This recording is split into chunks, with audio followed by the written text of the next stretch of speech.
What's up, everyone? Welcome to the 5th episode of Twink Revolution. I'm Sam. I'm Gian. How have you been doing, Gian? Oh, just wonderfully. We just finished watching the half of the Democratic debate. This is the 571st consecutive CNN hosted debate. Anderson Cooper looking shiny with all the candidates. Yeah. It was really enjoyable. The lighting was horrible. Yeah. No, everyone looked like dog shit. Yeah. Our attempts to stream it were stymied. We did do some live streaming, but it turns out the goddamn digital internet cops kind of caught on pretty quick. Yeah, we lasted like an hour and 15 minutes. If only you could find a man that could last like that. Yeah. Sounds exhausting. But what have you been up to, Gian? I've been reading newspapers, which is a new old thing for me. So on a whim, I bought the New York Times in paper format. Oh. It was a Monday night edition of the of the New York Times, printed on the West Coast somewhere. Was it good? Yeah. Actually, the experience was pretty good. I must say, it reminded me just how dog shit like online news sites are, and that I find the sort of sea of shitty paywalls and intrusive banner ads and just like dog shit content kind of gets in my way of actually having any desire to engage with the news, whereas having a sort of very carefully curated version of like this is what is true in this illustrious gray lady, all the news that's fit to print. I always find the worst people on like social media are the ones who share like New York Times articles, because clearly they're the ones who can look at more than 3 articles a month. Yeah. And it's like, why are you sharing this, assuming everyone reads this awful publication? Yeah, nobody wants your dog shit paywall. No. And then so I made it through section A, A1 through 16, I guess, or whatever it is. Yeah, I don't read newspapers, so I have no idea what you're talking about. So it comes in sort of two folded stacks of paper. Okay. And all the headlines are up the front and all the big stories, and then they sort of continue into the end of the A section. Mm-hmm. And then the op-ed page is at the back there. Okay. And I kind of powered on through. There was some great stuff. There was some stuff about the Kurds. There was some Hong Kong stuff. So and really all with the voice of American supremacy sort of threaded through it, but readable if you could kind of parse it. It's legible within that framework. So it was still New York Times. Totally the New York Times, but it just something about it all being sort of there in black and white, just laid out on the page, made it feel so authoritative. Yeah. But then, I flipped over to the last page, past the Goldman Sachs ads and shit like that, and got to the Why We Need a New Capitalism by Mark Benioff. Oh, wonderful. And I just was, I kind of threw it down and stuff. But honestly, as a sort of, as a sociological experiment, I enjoyed it enough to be like, you know what, that was fun. Are you going to buy some more? Maybe. I'm not going to get it delivered, but if I run across it, I might try. Okay. I feel like it wouldn't be the worst thing that happened to me if I read another print newspaper in the next decade, which is about the last time I did it, I think. Yeah, well, speaking of media, I see you've been upsetting all the libs on Twitter. Well, I mean, technically, I believe in collective punishment for this one. Yeah. If you don't follow us on Twitter, at TwinkRev, we tweet a lot, and it's mostly me. It's occasionally Sam. Yeah. But basically what you should believe that if you see anything there that really upsets you or you think is problematic or worthy of cancellation, it was definitely Sam. It was not me. No, it's Gian. I have you both from very different reasons. Go to my Twitter, at RevTwinkComrade. I have people, but a completely different way than Gian does on our account. I don't think I was even being provocative. You antagonize a little bit. Yeah, not intentionally. It's literally I'm just going for clout. But you're also I'm just cynically trying to gain followers. And in the course of doing that, turns out you will run afoul of Kamala Harris supporters. Yeah. They are by far the most vicious. The K Hive do not take kindly to anybody saying anything about anybody. Yeah, I mean, you really upset a bunch of like libs and like rad libs when you brought up materialism. Yes, don't do that. Trying to insist that a sort of some sort of material analysis might be useful in a situation is not any way to get hit on Twitter. This like will not. Freak from like the Bay Area just posted like 4 tweets of like people that aren't Marxists, but then mentions like Angela Davis and shit, and it's like Angela Davis is a Marxist, you dumb fuck. Like, that's something I've never heard of. So it's like, why are you mentioning these people? Well, I think who's the president of China? Deng Xiaoping. Deng Xiaoping was in the list. Yeah. So yes, great noted Marxist thinker Deng Xiaoping. God. So I don't know. I think what originally provoked all of this was I was reacting to the kind of I think it's like what is it, Joshua for Congress or whatever. The dude is like the truck driver socialist. Yeah. So they've been pushing this meme of like fry cooks work harder than CEOs. And I really wasn't trying to be pedantic. I merely was sort of like, wait, you're giving up a lot of ground here. Yeah. If you subscribe to the sort of the labor theory of value, right? We actually don't need to weight the value of labor, the effort involved. It's not, it's socially necessary labor that we would say determines the value of something, right? And so like, I don't really care how hard you work. I don't think anybody should work very hard. But I thought it was interesting that people did not enjoy that. And I was like, well, this is why these are not Marxists, right? They claim that the banner of socialism. Yeah. But as far as I can tell, they're liberals. I mean, which, good on them that they are socially progressive liberals. And maybe they like some social democracy shit, but like the fact that it's controversial to invoke Marx. Their whole argument is basically saying, like, oh, because they work hard, they should make more money. But the reality is they should just make more money because they're not getting the full value of what their labor creates in that industry. Right. So it's kind of just like a liberal conceit of what your labor should be valued at when we already have something that tells you what your value is. Yeah, I mean, you would have to say the corollary to that would be if we found a really hardworking CEO, they should make, $17 million per hour, and that's fine somehow. Wonderful. It's like, well, clearly not. So I don't know. I do think the number of people I've encountered in my sort of foray into actually engaging with Twitter seriously and like left Twitter seriously has been fascinating. The number of people who sort of claim to be socialists and are not even just conversant with the basics of Marx. I'm not saying you have to read Capital. I'm just saying, like, if you maybe had like read a Wikipedia plot summary or like a Matt Iglesias Vox explainer or something, Teen Vogue probably actually would give you a better version of like a better accounting of like why is it we employ Marxist analysis in these situations? Well, because it means we don't end up reinforcing dumb shit liberal ideas. Yeah. So anyway, that's been my frustration. And so between that and the New York Times, I'm pretty dispirited about the world. The debate actually wasn't the worst thing that's happened to me this week. Yeah. Actually, the debate was fine until YouTube took it down. Yeah. And that YouTube. Yeah, although now I feel like we're oppressed. We are. This is our vector for oppression. Our struggle is the same as Hong Kong. It's true. We are Hong Kong. Yeah. Free twink revolution. When's Ted Cruz coming to hang out with us? Oh God! No, just kidding. Don't come to us. No, please. I find him terrifying. I'm not sure I could look him directly in the face. He might kill us. Yeah, well, I certainly would, being the Zodiac killer, but also just like I do not think I could stare into that the dead abyss of his eyes. I think that would just be more than I could bear this week, certainly. Yeah. You did some stuff this week too, right? Yeah. You went to a march. I did. I went to. Was it yesterday? Yeah, it was yesterday. God, my life's a mess if I can't even track what yesterday was.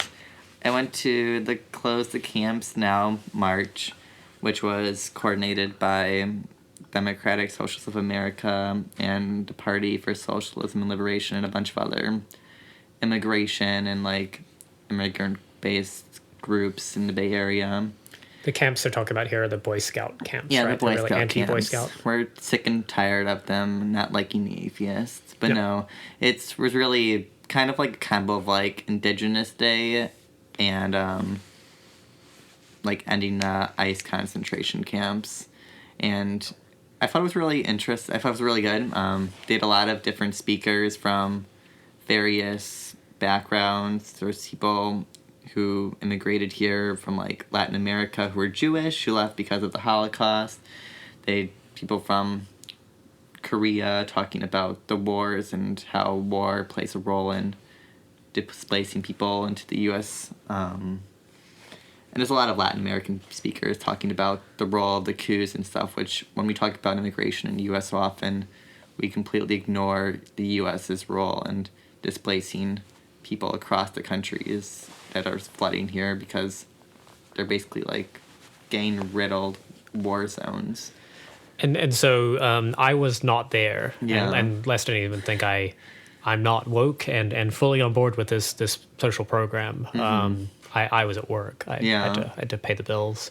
But you visited a bunch of tech companies, right, that are sort of implicated in the continued propagation of ICE. So the focus was going to... We did like 4 stops and it ended at the ICE facility in San Francisco, but included groups like Salesforce and I believe Amazon, and basically... Google, I think, right?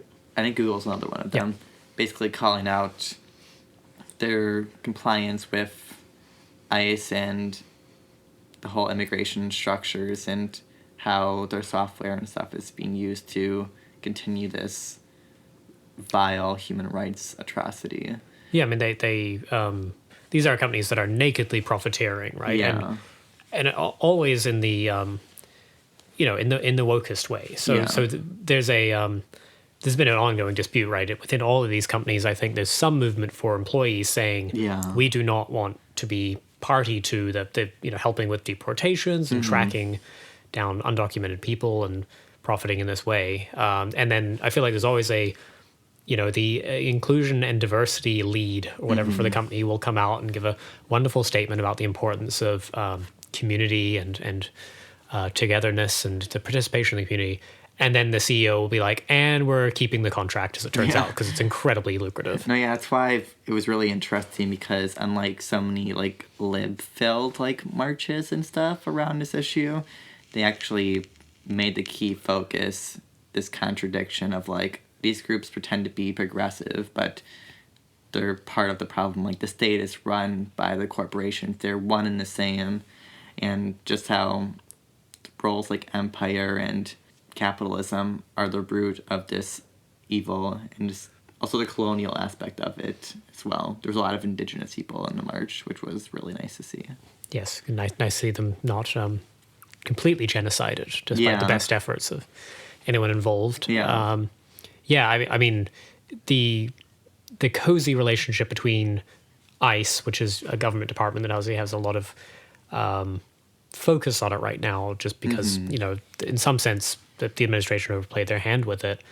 But this is sort of through and through, right? This is the story of the American system of government is giant corporations profiting from usually sort of human misery, be it, the people who profit from running the various like welfare and food stamp systems at the state levels, or the private prisons, or the entire, obviously, like weapons manufacturers are a big one. And you'll have the CIA flying out to help Boeing do competitive research when they're trying to sell fighter jets overseas. Like this is these are not two distinct entities. The state as a site of contention is sort of over. It's not. So the state is just merely an extension of corporate interest. And that was an interesting thing as well, was there was a granddaughter of like a Holocaust survivor who originally went to Argentina, moved to the U.S., and it really brought up the whole corporations helping finance like the Holocaust. I think it was IBM did like the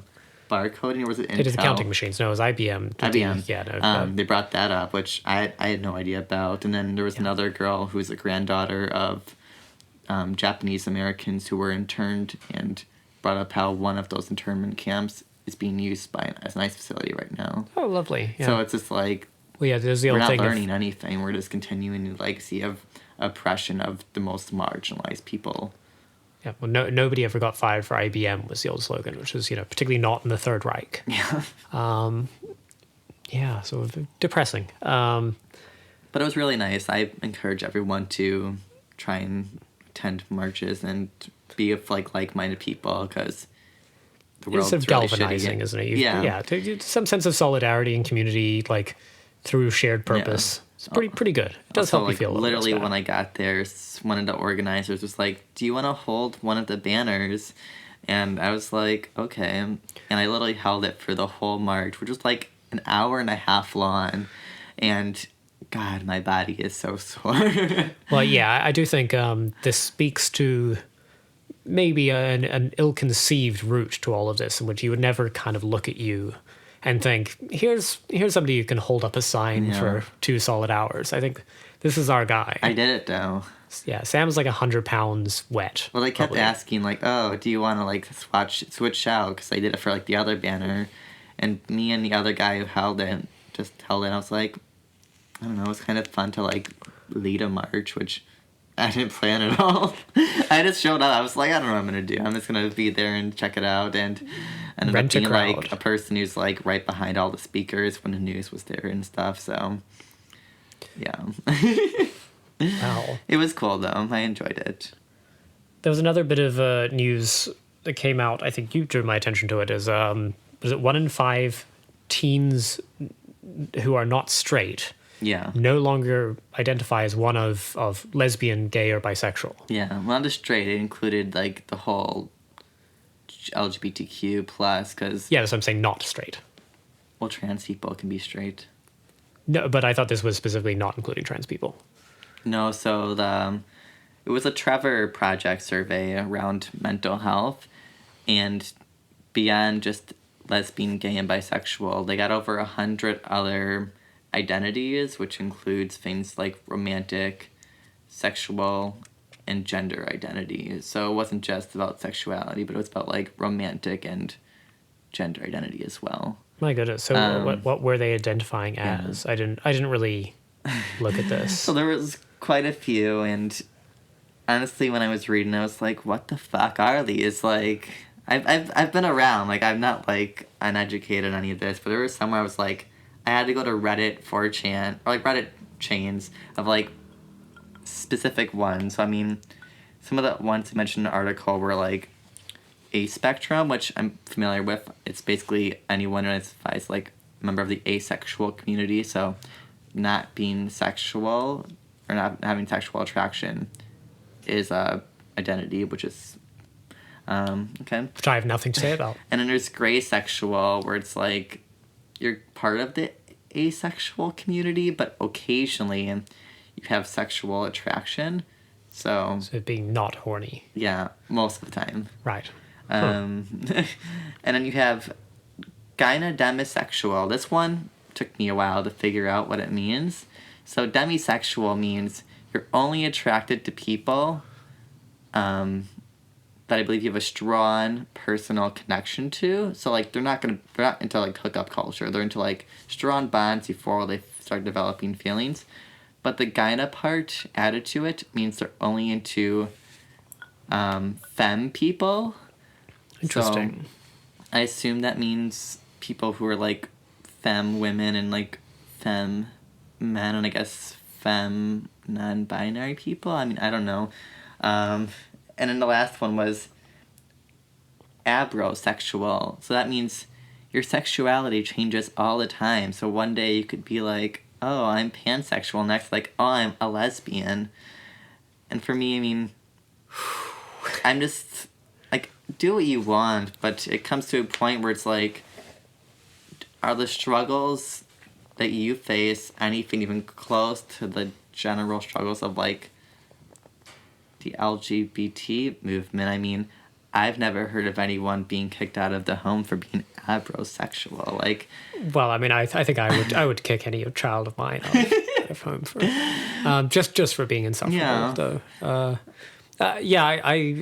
I feel like there's a like there was 100. That's a lot. Yeah, there's a first order response here, right? Which is to kind of roll your eyes. And whenever I find myself rolling my eyes at things that young people do, we're just reactionary. Well, yeah, that's the thing. I'm like, am I being reactionary here? Yeah. And if my second impulse is still to be like, well, I mean, good on them, but then roll my eyes again, I can't help it. I'm rolling my eyes and without judgment. It's merely just, I'm like, this is all sounds like a lot. It does. It just sounds like a lot. That's all. That's my only feeling about it. It's not even it's good or bad. Just it's a lot. I'm just confused. I mean, I feel like. Would you say that confusion is spilled over to a new sexual orientation? No, not. Oh, not yet. No, I haven't decided to. Identify as confusosexual. Yeah. But like the guy and a demisexual, like if you're attracted to femme men and like it's femme people, like I don't know, I assume it's not universally the same for everyone. Like you're like either like a lesbian or you're bi or like you're pan, like but like what is the point of this? Like we don't need to make preferences based off attraction. Like no one's like, oh, I'm gay, I'm attracted to every single man I meet. Like, that's kind of the implications. Like, everyone else has this constant flourishing of, like, sexual attraction to everyone all the time. And now we need to make an identity where it's not that. Like, it doesn't make sense to me. Yeah, I mean, and it might be a sign that, in some sense, the monolithic labels of, like, gay and lesbian and bisexual have just sort of, maybe they've served their use for many people, and that's fine. But these labels were always a shorthand for talking about, for identifying yourself to other, perhaps, potential sexual partners or romantic partners. Yeah. So if you're, like, what are you telling people using these labels that are, like, I can't imagine you're going down to the local abrosexual bookstore and, like, finding a lot of like-minded people with whom that gives you some common cause. Like, the reasoning of utilizing these identities, or at least like for like race and like gender and like sexual orientation, was to give a clear definition of a certain struggle that is facing you. Like when you say, oh, I'm a gay or a lesbian like person, like we know like, oh, these are certain struggles that impact you. Well, and who you want to fuck as well. Yeah, like, exactly. Kind of useful in that regard. But then it becomes like, oh, like it's fine if you have like a very particular preference, but everyone has preferences. Like, are we just gonna break down like gay to like, oh, I'm a twinkasexual or like I'm a daddy sexual, like because like that's we could literally do that. Well, you have to do it in sort of modern church Latin just to make it particularly insufferable. Well, unfortunately, my high school didn't teach Latin, so yeah, neither did mine, thankfully. It's a dead language. Get over it. Yeah, so I don't know. Let's move on before I say something regrettable. Yeah, I can't. I just have nothing. I have nothing to contribute except really like what are you doing? Yeah, stop being snowflakes. Yeah, that's the regrettable part we just said. You're welcome. You well, now you're canceled. I'm going to my safe space after that. You've made me feel extremely unsafe. But speaking of real news, I really wanted to talk about this gigantic spectacle called Extinction Rebellion. And I know Gian's shown me some videos, and I've seen a lot on Twitter. And God, it's like, if you've seen Mean Girls, and you know the scene where everyone's acting like wild animals in like the mall, imagine that, but it's a protest against climate change. But then we're also completely uncritical of all the infrastructures that are creating it. It just like... I don't even have a sort of second order reaction to it yet, because it seems like the old lefty in me in some sense is always inclined to say, hey, there's a bunch of sort of like people being freaks and being confronted by police, and they sort of have all the right banners and slogans, so I kind of want to like them. I do too. But there's something just off about it, and the thing that's off is the cringe. It's so cringy. It's cringe, and so if your political project is to make me, somebody who's incredibly predisposed to be sympathetic to this, both the political aims of this around climate change, and then also like the kind of left-wing signaling of it and the sort of lefty liberal milieu in which it exists, you're making me cringe. So you've succeeded in that, and that alone. I cannot imagine this disquiets anybody else except to say, look at those freaks who put a lot of effort into costume design. Yeah. It's a pure spectacle, and I was going to say it's done nothing, but the city of London, where it's really big, they're occupying some... I don't know London. They've been super gluing themselves to a lot of things, yeah, which, as far as direct action goes, like, there's commitment behind it, certainly. Yeah. But they're like banned from like organizing in like some square because they're becoming a burden, but...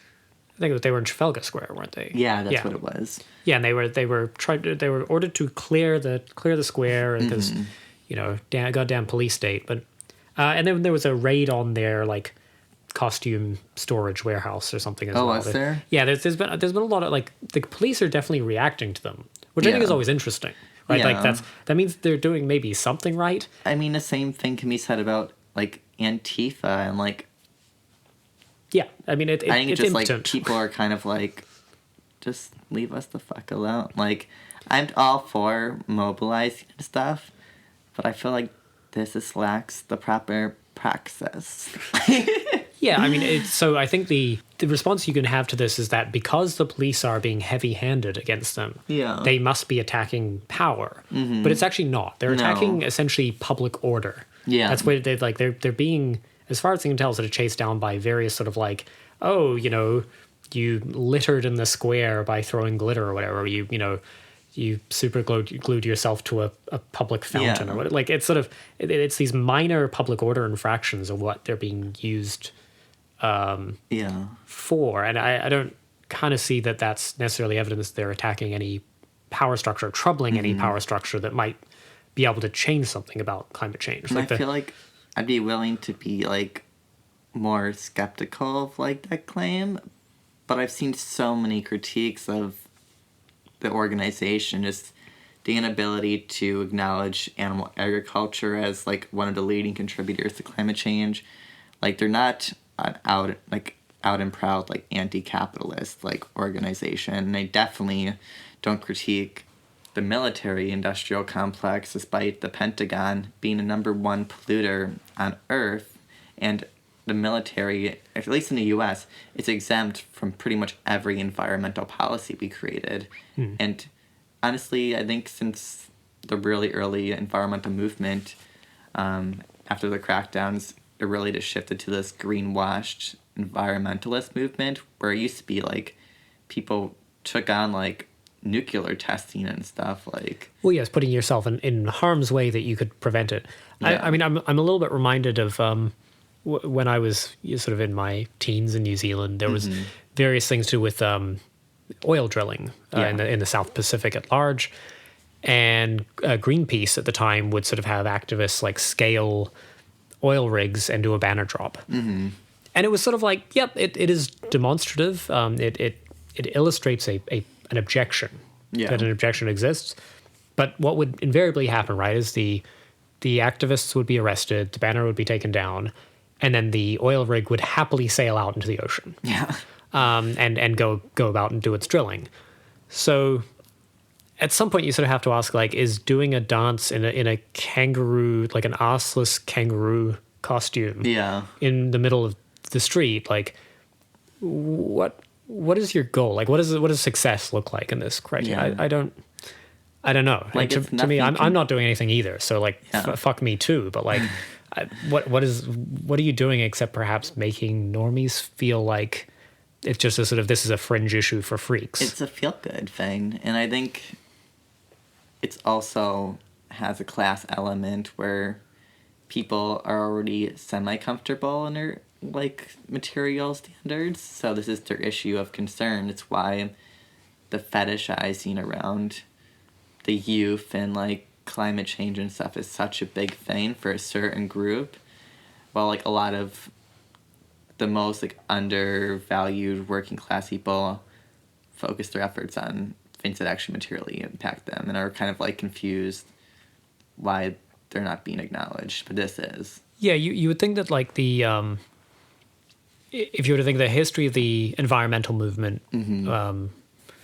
there would be sort of very local stuff, right? Like, hey, we don't want people dumping wastewater into our local groundwater or something, right? Like, it's specific targeted action against a single perpetrator. Those have been very effective.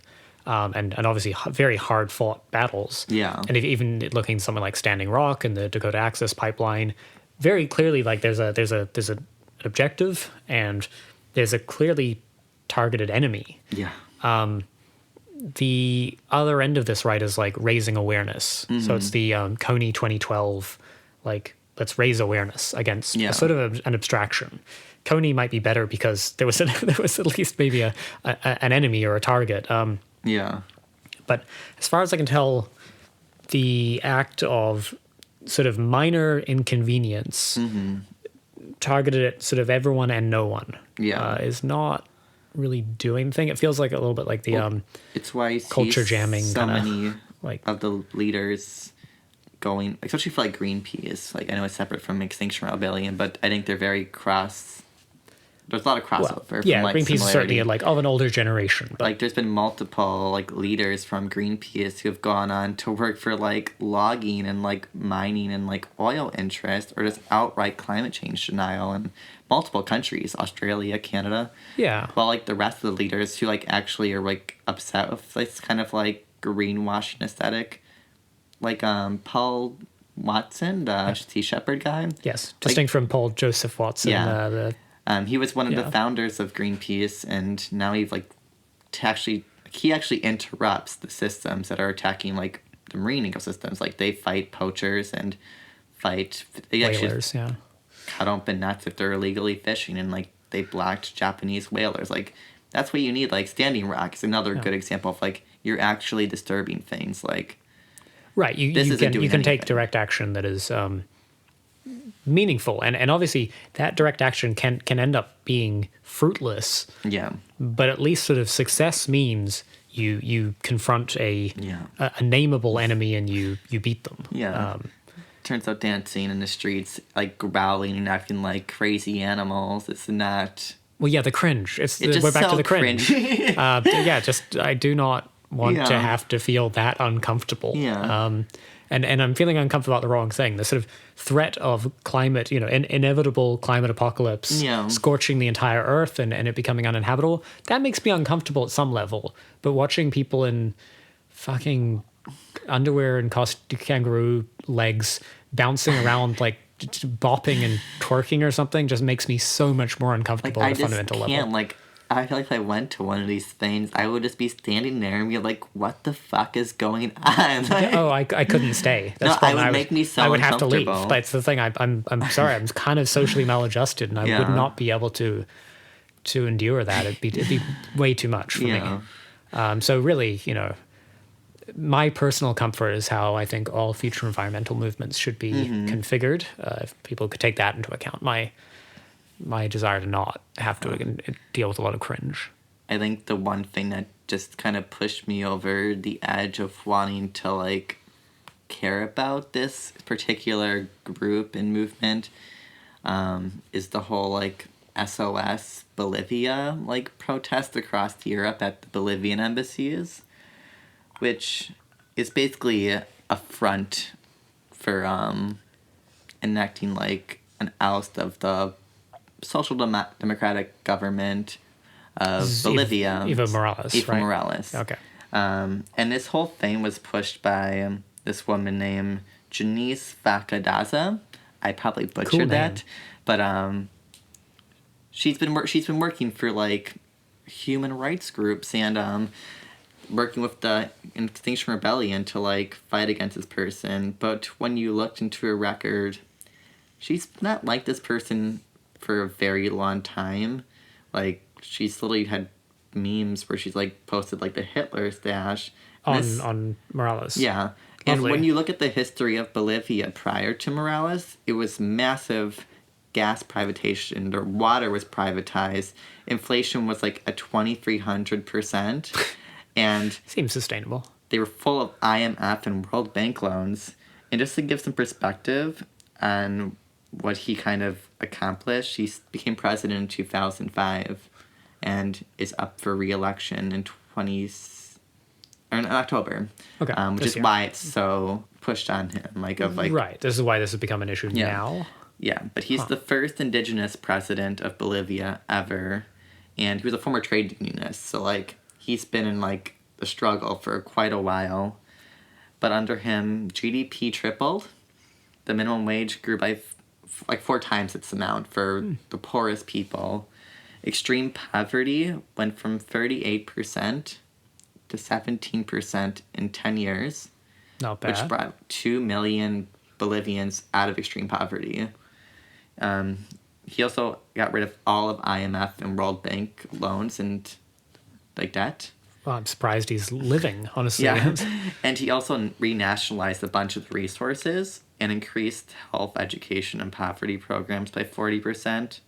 And basically almost abolished illiteracy, and just this year enacted universal health care for everyone.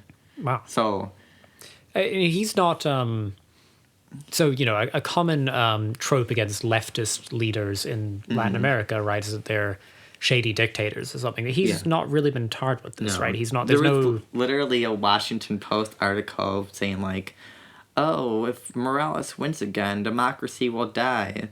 But when you read it, they're like, but he'd win by a free election. Right. If he wins an election, then democracy will die. He literally is winning because he's popular. Like, the indigenous movements of Bolivia were also a big part of all those winning demands. But, like, they want him because otherwise they're going to get a right-wing government, and you're going to get an Ecuador situation right now where austerity and loans are redistributed from, like, IMF and World Bank. And Jacinda, what is it? Jacinda, whatever her name is. No, that's the Prime Minister of New Zealand. No, Jacinda, I'm sorry. I don't know what her name is. Wow, slurring my home country already. Yeah, I mean, she's problematic too. She's a lib. No, she's perfect. What are you talking about? Oh, Janice, I'm sorry. Janice. We'll call her Janice. We'll call her Janice. You're Janice now. But yeah, she has been fighting against this man who's been fighting for the working class of Bolivia for like 10 years now, or 10 plus years. Yeah. But they're utilizing the forest fires of the Amazon as like, oh, he's not doing anything. We need to oust him and protect the environment. And all these lib fucks at these things are like, yeah. But the reality is, unlike the right-wing government of Brazil, he actually created a whole department to deal with this and send veterinarians and, like, firefighters and stuff to deal with this. And I believe the forest fires are all gone, almost all gone now. Yeah, they were all contained. And also, he was the one who I think rented the giant California 747 firefighting plane and had it flown down to the Amazon. So it wasn't like he was doing nothing. I don't feel like we need to be the pro bono defenders of any government, but it definitely seems like this is a reactionary move, right? Using a sort of a very liberal Western environmentalist wedge to go after kind of a well functioning social democratic administration in Bolivia, which is helping people. Like if you like, he's gonna make a mistake because like every person's valuable to not being perfect. But, like, you don't see the government of the U.S. or California being called for a coup or to be removed. I call for it almost daily. I mean, but you don't see it of, like, the forest fires here, which were horrible. People actually died here, and no one's died in the Bolivia fires, to my knowledge, yet. Yeah, I mean, but even to the extent that giant forest fires in the Amazon are sort of not solved by action in a single country, and nor are they solved by dancing and twerking in downtown London. And if you look into this woman's background, this is Janice. Janice. She has ties to the Human Rights Foundation and the Oslo Freedom Forum. And to give some context, these groups are like heavily tied with like the Venezuela opposition and neocon reactionaries of the U.S. empire.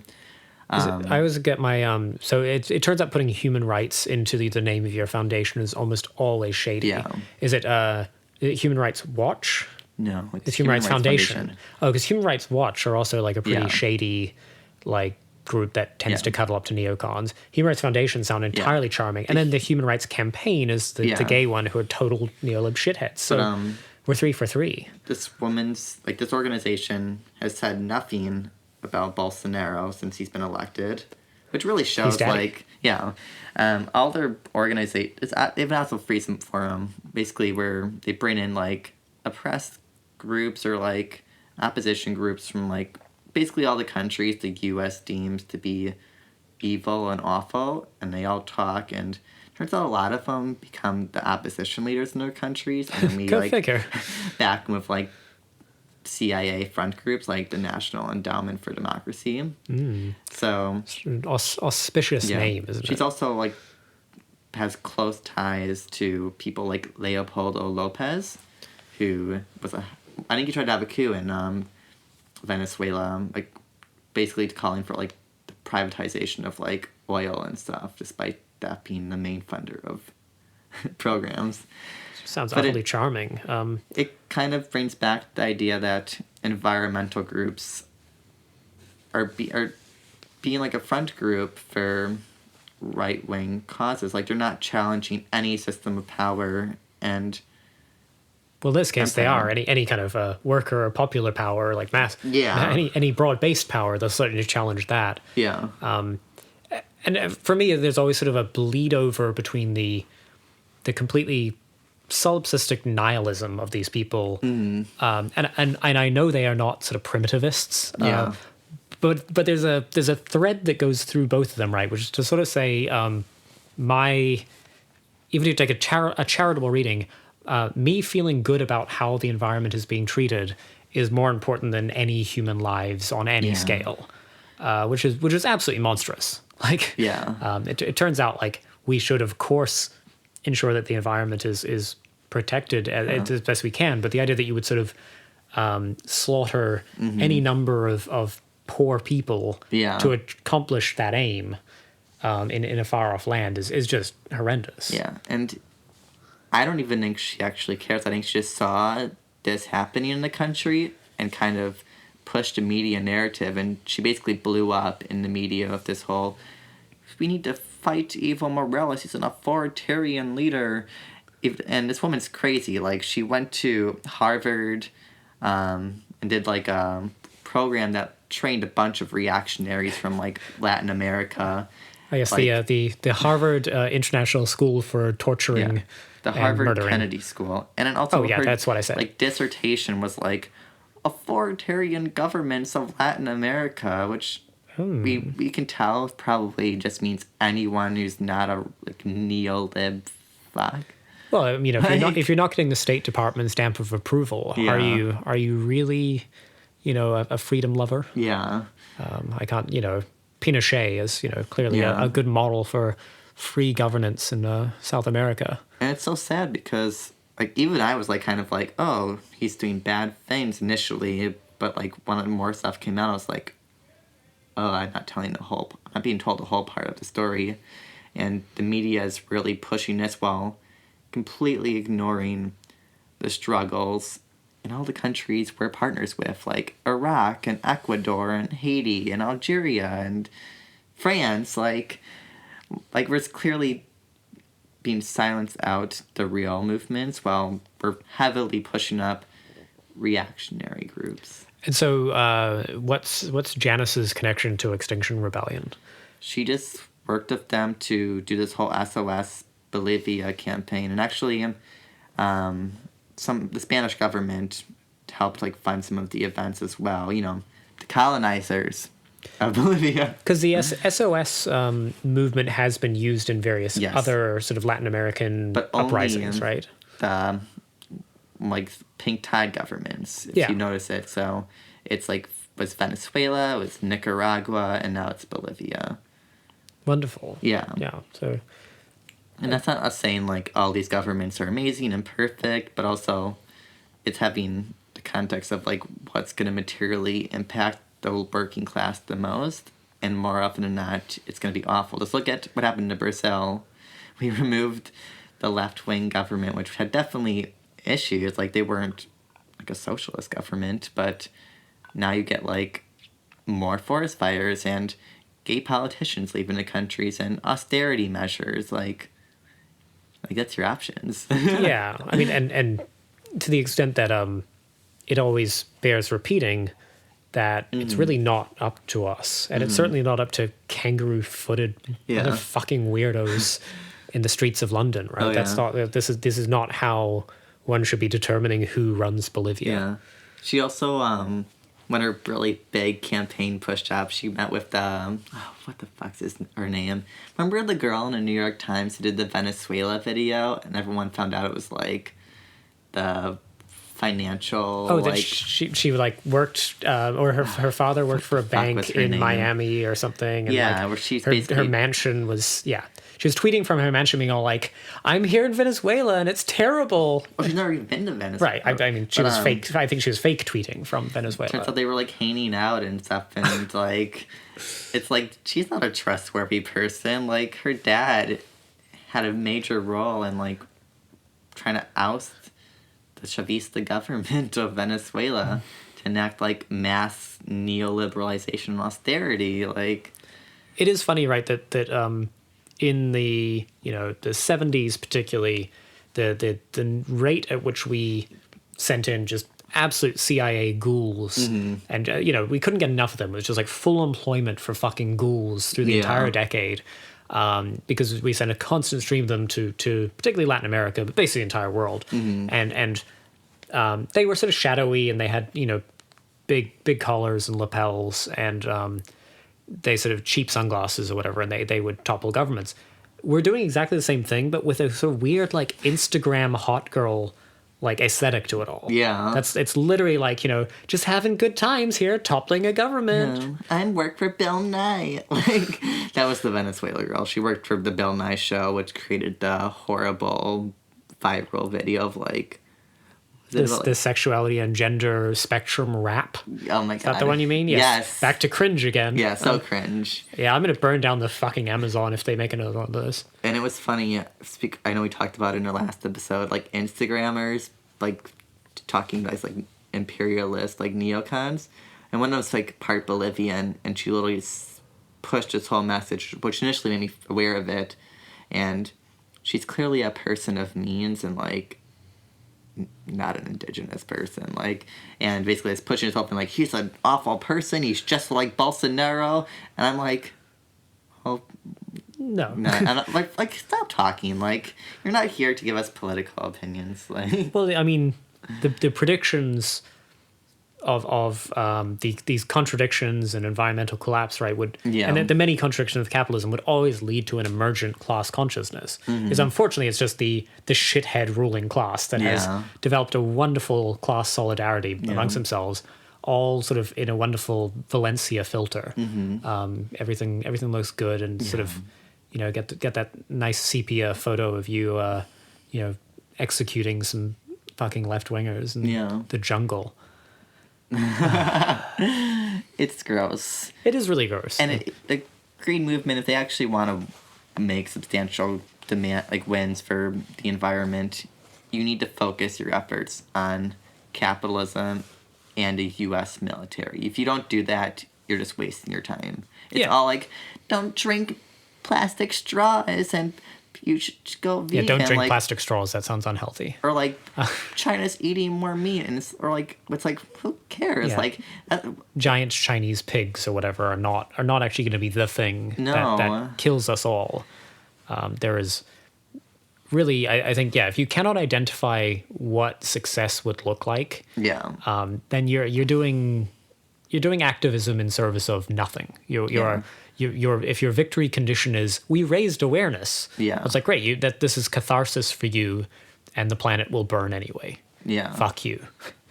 Like, fuck you. You're actually distracting from anybody who might be able to have a better idea and do something. Like, if the primarily UK Extinction Rebellion wants to do anything, I would recommend they check out like the Belfast dock union, or like workers, the dock workers union, who basically did a massive strike and like occupation of the docks because they were not really being useful anymore, so they wanted it to be switched over to like green energy.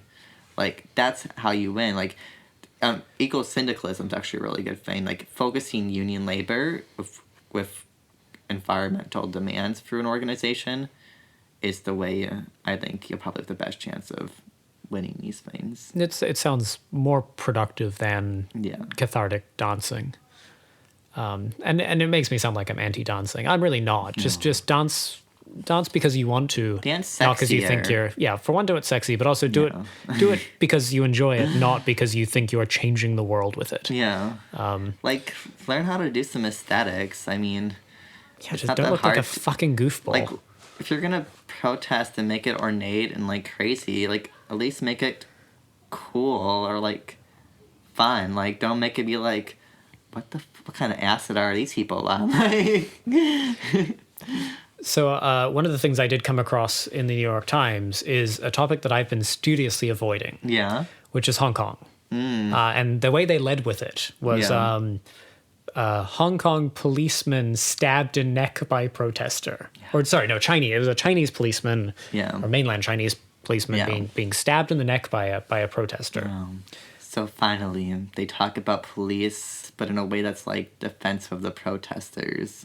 Yes, it turned out it was extremely good. The stabbing was a good thing. And the weird like relationship between sport and politics in this country manifests again. You know, Colin Kaepernick kneeling for the national anthem just broke people's brains. Right, they could not join these two concepts together.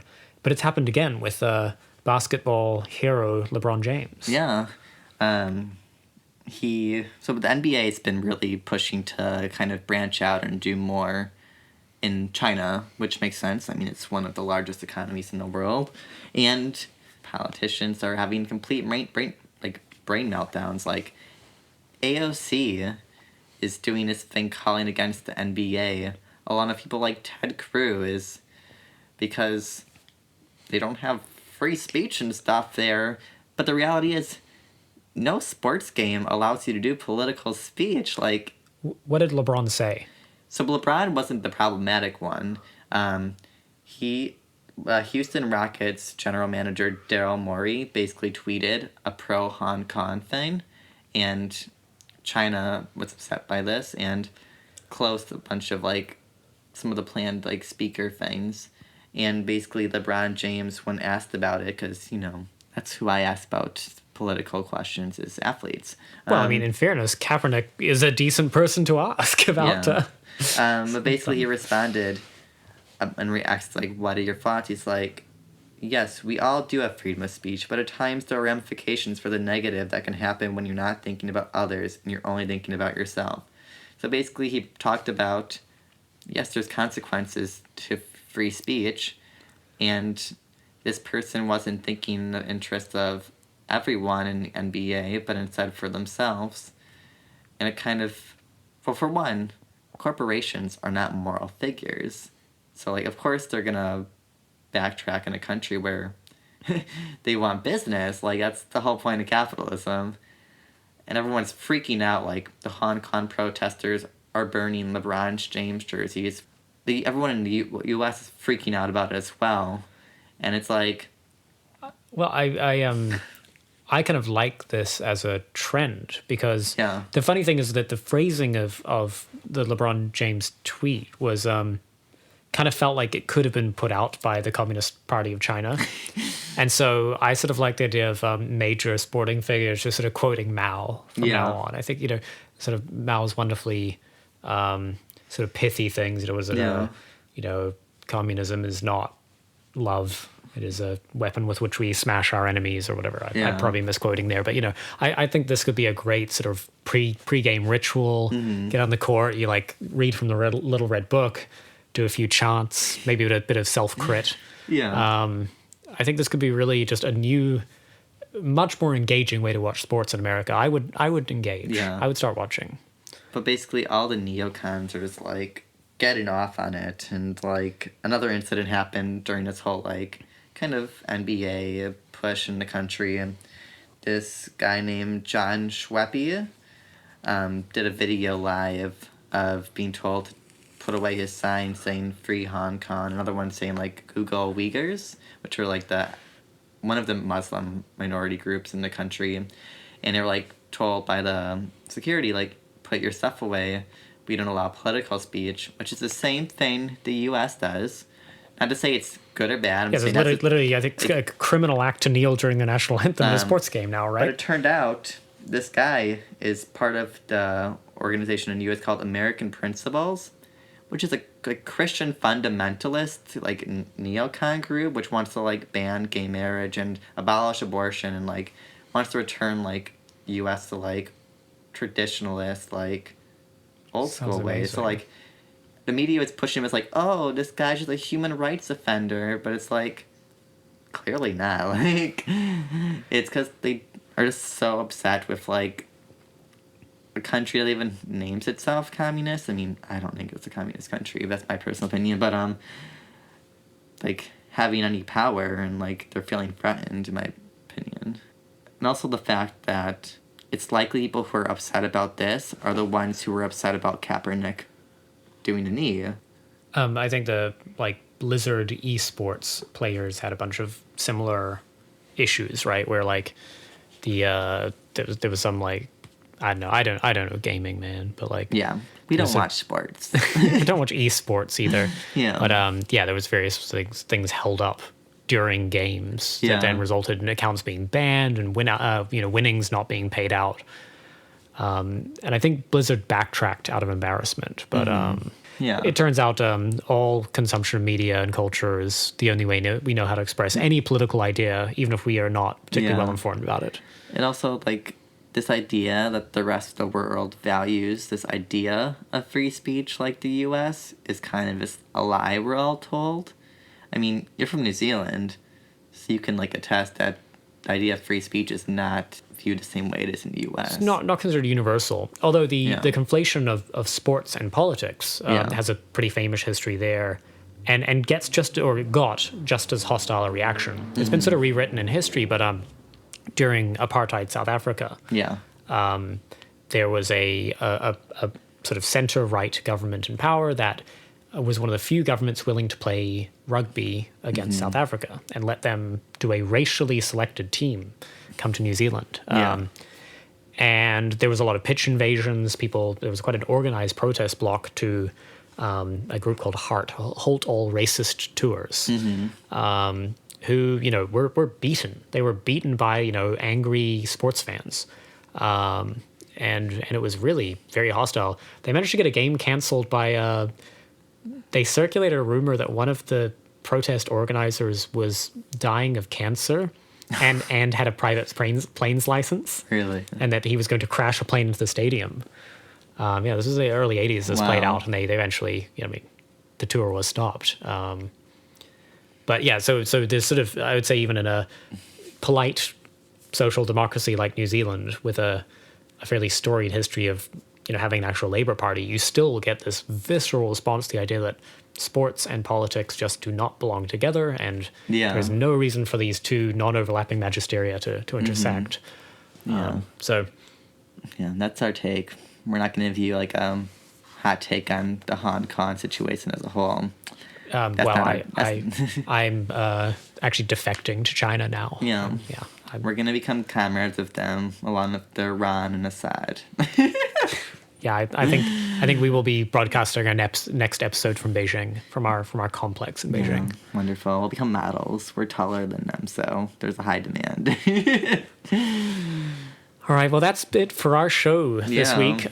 Thank you so much for tuning in. Remember to follow us on Twitter at TwinkRev if you want to see me upsetting libs accidentally. Yeah, and follow us on Instagram at TwinkRev as well if you want to see some sexy twink revolutionary pictures and memes and shit.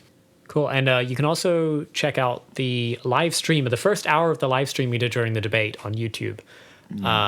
It gets cut off just randomly in the middle with a policy violation notice, and I don't know if it'll stay up, but we thought we were funny. And we drank a lot of wine. We did. We drank really too much dessert wine during it, so... It was praxis. All right, see you next time. Bye. Bye, guys.